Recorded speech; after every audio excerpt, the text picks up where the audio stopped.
We cover gold on this channel quite religiously. It's up massively since we first started covering it. It's quite clear that over the last 5,000 years, governments have always wanted their citizens' gold. Whatever governments don't want us to have, that is absolutely something that we should have. With Doge and Trump coming into office, we've been watching quite eagerly, and now seems to be there's going to be an audit of Fort Knox, and we found a good video for us to react to here. The United States claims to have over 8,000 tons of gold.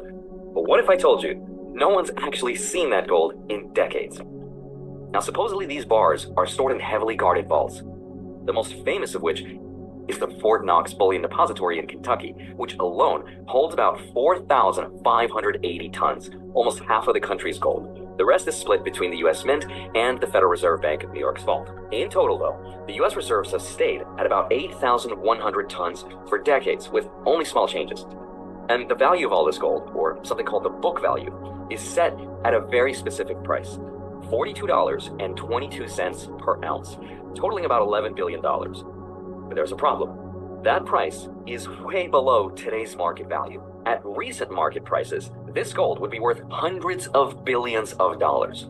The U.S. gold reserve is a hugely valuable asset, even if its official accounting value hasn't been updated since the 1970s. I think just one thing to add there immediately is the figures that he's talking about is absolutely true. And with the price nearly at $3,000, or it's fully at the moment, 2,900, that is nearly $1 trillion USD, 33rd of the debt. But with some of the information we discussed before, the US is the largest gold reserves in the world. China's second, but there is some doubt as to whether gold actually exists because it's never been audited, as this guy says. It's never been audited since the 1950s, so nobody is sure whether it's still there or not. Exactly, but it's fascinating actually that the figure's set at $42, but actually it's 3,000, and that would be that would be a big chunk towards the debt. And maybe you wouldn't sell that into the market, obviously, but you could be giving that gold at that price to other countries to pay back some of that debt. So there've been no reason to sell it because gold fundamentally is real money. That people nowadays have forgotten that these bits of paper that we call dollars and euros and so on are not real money. They were originally receipts for gold stored in a vault. So why would you sell gold for paper? It would be crazy. Why? Surely the gold reserves are reviewed every year, right? Supposedly it should be. It isn't. And just recently, U.S. banks have been flying in thousands and thousands of gold bars from London to New York, sparking a lot of theories as to what is actually happening. So the question is, if we looked in there today, what would we find? Why doesn't the government just do an audit and tell us? And if it's missing, how would that affect? And are they going to tell the truth, as you said, as well, that are obviously we like Doge and Trump, but even if the gold is there, you'd want to see an audit immediately and proof of that. But if it isn't, they might just say it isn't and not actually show us, which is I wouldn't believe anything the government says unless I believe it with my own eyes. Yeah. But it doesn't matter whether you're a Trump fan or a Doge fan or whatever. The government does get no credibility to tell the truth. They don't tell the truth. They consistently lie. I wouldn't know what they say. But let's see if Elon live streams his visit to Fort Knox and we actually see the gold. Even if we see it, how do we know it's the right amount? Yeah, and Roosevelt was a nice president, you'd think, because World War II and blah blah blah did some good stuff. But actually, when he confiscated his countrymen's gold, I mean that's probably one of the most and forcing them to do it legally, and if they didn't, it was illegal. That's one of the most immoral things I think I've ever heard. But so there's no such thing as a nice president, because anyone that gets to that position, their objective is to control other people by force, because that's all that politics can do. It's not a fair voluntary exchange of values. So it's a contradiction in terms to say that anyone is going to do anything particularly good, albeit you might agree more with one side than the other, and one president might be better than another and so on. But at the end of the day, all governments steal money from the people through taxation and otherwise, and they cause all sorts of problems. So Ordinary people. It's one of the most interesting stories you're going to hear about, and that's what I want to share with you. So with that said, let's get into it. Hi, my name is Andre Jick. Hope you're doing well. Come for the finance and stay for the gold. Now, gold is part of America's mythical lore, and throughout history, there have been rumors that the United States doesn't actually have the gold it says it does. But first I gotta ask, how did the US even end up with over 8,000 tons of gold? In 1933, the Depression, President Franklin Roosevelt ended the gold standard for US citizens and ordered the confiscation of most privately held gold through Executive Order 6102. Americans were required to turn in all their gold coins and all their bullion to the government in exchange for paper dollars. This was super controversial at the time, and it resulted in a huge inflow of gold to the U.S. Treasury. Now, to store it, Fort Knox Depository was built in 1936, and by 1937, there were trainloads of seized and stolen gold that were moved into these new vaults. Now, as global tensions rose before World War II, the US got even more gold from other countries to help them protect it. And by 1941, US gold reserves peaked.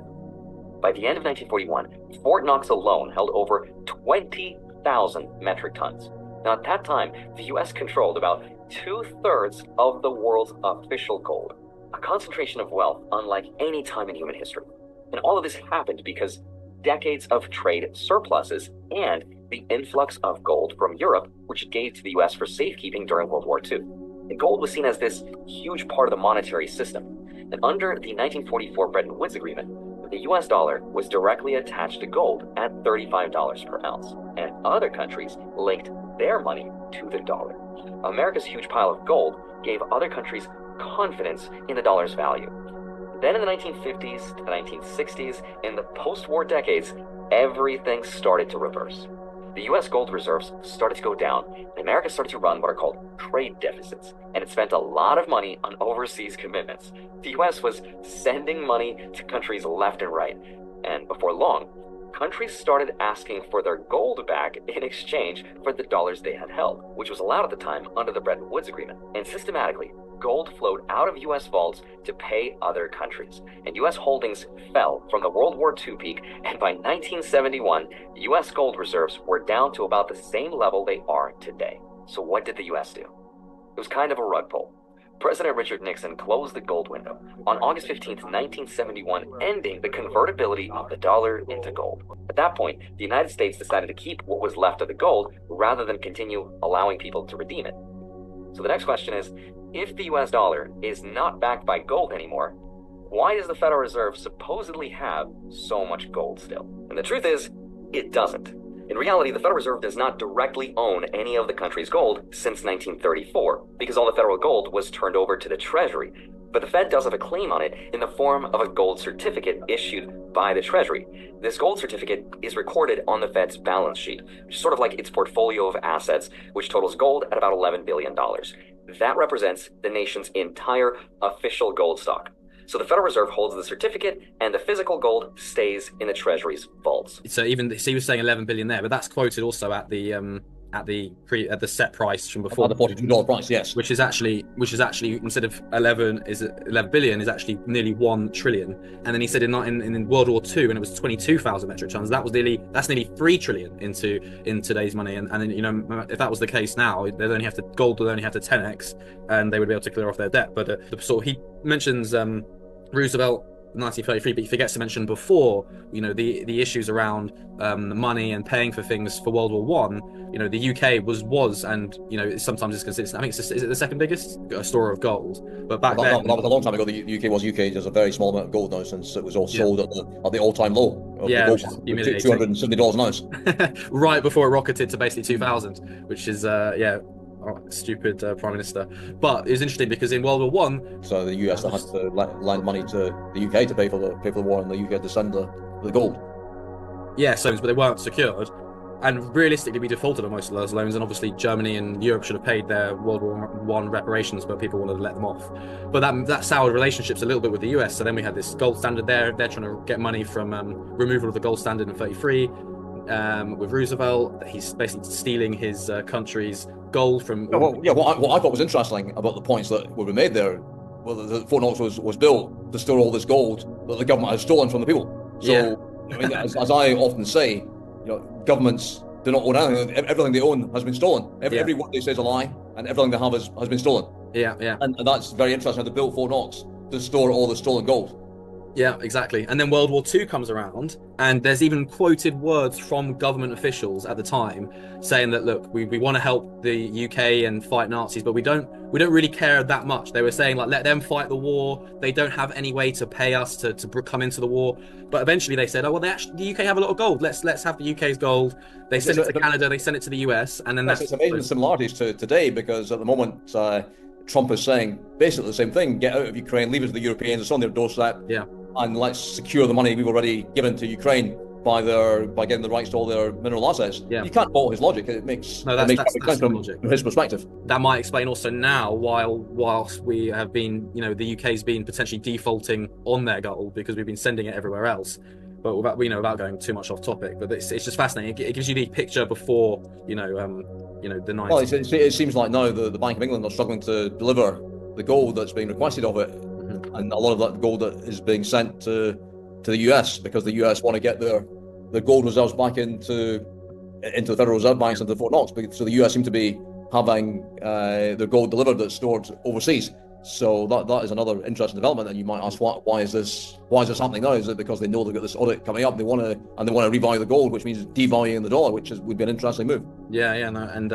And that leads nicely onto it. So that we've now explained how we got up to 66%, a bit more detail than Andre did there. But your point also, where that could send gold prices. Before this call, you believe gold will get to $22,000 an ounce. If gold is going to be remonetized, which of course it should be, then it would have to get to $22,000 an ounce to remonetize the gold, so that every dollar is backed by an ounce of gold, that would be the price it would need to get to around that level. But the question is does this gold still exist in Fort Knox? We don't know that yet. Yeah, that's true. Well, if it got to those prices, then that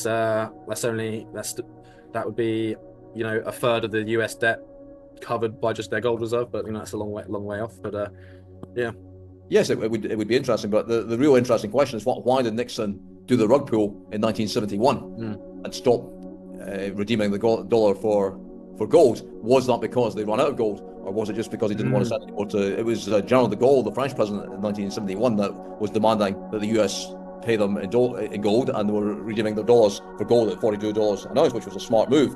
So was it just because they didn't like the French, didn't want to give France any more gold? Yeah. Or was it because the closet was bare and all the gold was gone and they couldn't do it? We don't know the answer to that yet. So that's the big question. And also, have they been giving that gold out whilst it's supposedly not been, where it's been pegged? And with general government inefficiency, could it have been stolen? Yes. How do we know? Like the Ukraine stuff. Think about all the stuff in Ukraine, all the billions of dollars stolen there by just military officials, and basically, saying Zelensky saying, we were sent 350 billion, but we only got 100 or whatever. So it's like, the whole system is corrupt. If you're going to have a government that spends money that they didn't earn, spending other people's money, then it's never going to be spent wisely. It's impossible. Yeah, well, I'd like to redeem some gold from Fort Knox at $42 an ounce, so I'll try and make some calls and see what happens. Yes, I don't think they'll be exchanging your dollars for gold at $42 an ounce anytime soon. No, of course, it would be great to see the dollar going back on a gold standard. I don't necessarily believe that will happen, but wouldn't it be great to see the dollar go back on a gold standard and the dollar being devalued to where it belongs, which is a much lower price than it is now. Same with other fiat currencies. Yeah. Please don't forget to like, subscribe, turn on post notifications, and join our Discord chat room linked in the description so you can see these plays and get in these opportunities when we do. In the modern world, great leaders resolve their conflicts with words.